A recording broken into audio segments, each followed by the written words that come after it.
Next, though, the stark new figures that show how much your background is likely to affect your chances in life.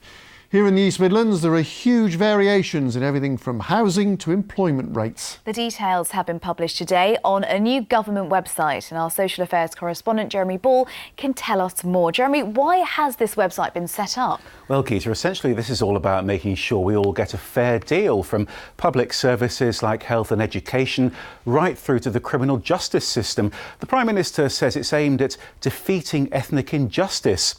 Here's the new website. It doesn't explain disparities, it simply gives information, but it does paint quite a complex picture here in the East Midlands.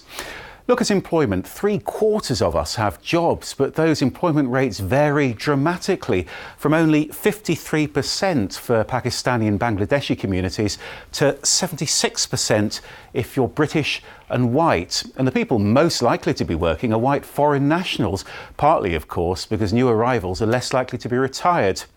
There are figures for housing in the East Midlands too. More than 2/3 of white British people own their own homes, compared with less than half of people from other communities. And for social housing, that's the other way round.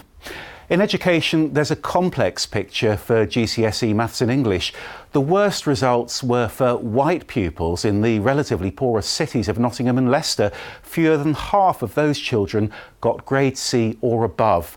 But the top pass rate was 79%. That was for Asian pupils out in leafy Leicestershire. And if you're black, these figures show you're still much more likely to be stopped and searched, and still more likely to be excluded from school. I'm not surprised, mate.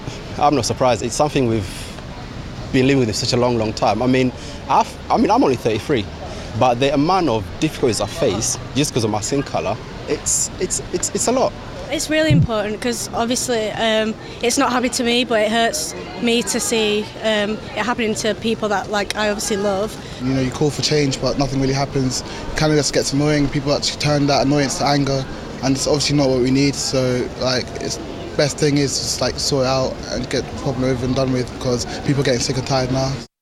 So can all this new data really make a difference to people's lives? Well, some critics think it's much too crude and that it could simply promote a grievance culture. But the Prime Minister doesn't agree. She's convinced it's going to force institutions to deal with inequality.